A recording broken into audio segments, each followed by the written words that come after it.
Greetings, ladies and gentlemen. Welcome back to another episode here on True Confessions, Naija.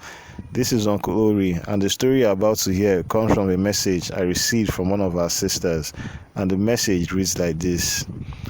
Good morning, Uncle Ori. Greetings to everyone. My name is, I'd rather stay anonymous, but what I'm about to share with you is my truth, a deep, dark secret I've been carrying for years. And maybe, just maybe, by sharing it, I'll finally be free from the guilt that eats me every night. I'm a young South African woman, and at the time that this happened, I was just trying to survive. I was working at a small lodge, a guest house. It wasn't glamorous at all. The pay was barely enough to cover my rent and buy food, but I took the job out of necessity. Every day was the same: clean the rooms, make the beds, pick up after people who barely noticed I existed. Some guests were rude. Others left messes I wouldn't wish on my worst enemy.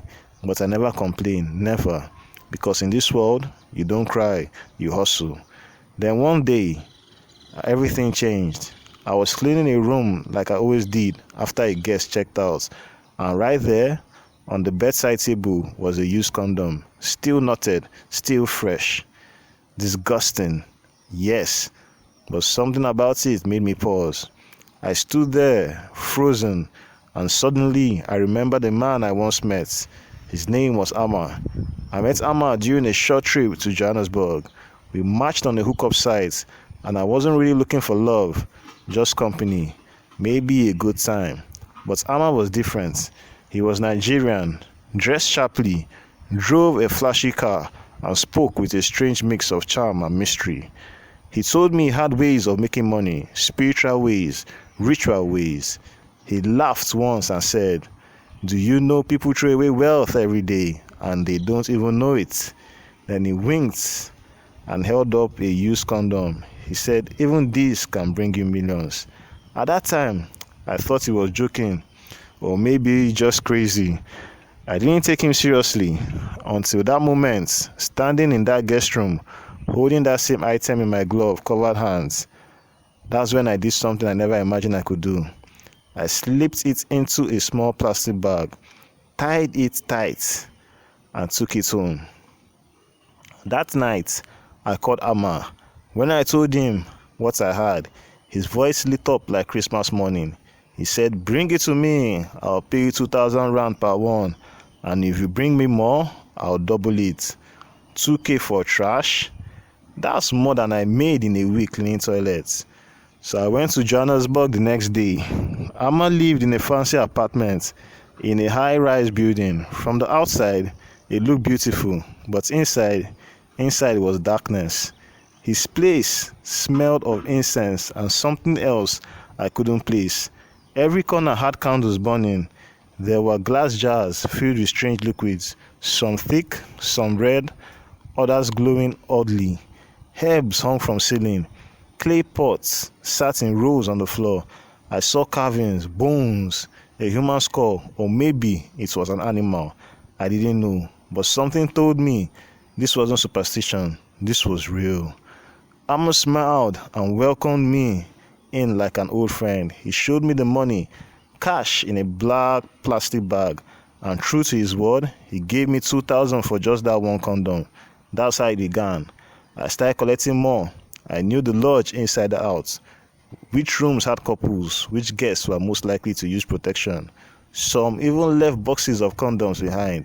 But I didn't care about the new ones. I needed the used ones. That's what had power. I became a pro at hiding them. I'll slip them into my bra or stash them in my shoes. Then I'll dry them discreetly at home, pack them, and travel back to Amma. Each time, he was thrilled, very happy. Then one night, everything shifted. Amma told me someone special was coming, a man, South African, wealthy, looking for a ritual to multiply his money. He said I should stay, watch, and learn, he whispered. I hesitated, but curiosity won. I stayed.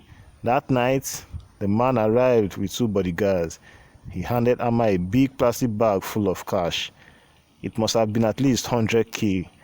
Amma opened the drawer, took one of the used condoms I had brought earlier, and poured the contents into a small clay bowl. He added herbs, some black powder, red oil, and something that looked like crushed bones. He told the man to kneel. Then Amma started chanting in Yoruba. The room grew heavy. The air felt thick, like we were underwater. Another man, Amma's assistant, came forward with a cup. They poured the entire mixture into the cup: semen, blood, powder, oil, bones. Then they told the man to drink it. I wanted to scream, but the man didn't even flinch. He drank it all. That night, I went home shaking, but I couldn't stop. Amma paid me so much money. I started getting addicted to the cash. In just 2 months, I made more than I had in 2 years. But the nightmare started soon after. I would wake up sweating, screaming, feeling like something was watching me. One night, I dreamt of a man naked with a giant manhood almost 5 meters long. He forced himself on me in the dream. When I woke up, I was itching down there. I told Amma. He laughed. He said, that means the spirits liked you. They gave you good sex. He handed me some money and said, buy yogurt. Put it down there, you'll be fine. That was the day I realized I was in too deep. But I didn't stop, because by then I was making money. Too much money to walk away. New clothes, new phones. I even sent money to my mom and told her I got a promotion. But the guilt, it stayed. I started looking at guests differently, not as people, but as resources. If a couple checked in, I'll pray they had half sex and use protection, because that meant more products for me, more cash in the trash. Then one day, I messed up. A new staff member caught me. She saw me picking something up and slipping it into my bag. She didn't say anything, not at first, but later that week, I found a note in my locker. I know what you are doing. Stop, or I'll tell the management. I panicked. I told Amma. He said, handle it, pay her or scare her. I gave her 3,000 rand and begged her to stay quiet. She agreed, but after that, things were never the same. I started getting paranoid. Every noise made me jump. I felt like the spirits I was helping to feed were now feeding on me. And then the worst thing happened. One of Amma's clients died. Apparently, he had made a lot of money after drinking the mixture. But then he went mad. He kept screaming about voices in his head. Then one day, he jumped from a building. Amma told me to keep quiet. He said, this has nothing to do with us. But I knew I played a part. I was the girl who picked up people's used condoms, who helped turn lust into rituals, and now someone was dead. That was the day I left. I deleted Amma's number. I moved to a new city, and I promised myself never again. But I still see things. I still feel things. Sometimes I wonder, did I curse myself? Is the money I made blood money? Maybe this confession is my way of cleansing. Maybe it's too late. But if you are watching this or listening to this, please be careful where you stay. Be careful what you leave behind, because people like me, we are out there. And sometimes the real demons aren't in the rituals. They are in the people you trust. It means a lot to have my story heard, and I'll be in the comments to read your perspectives.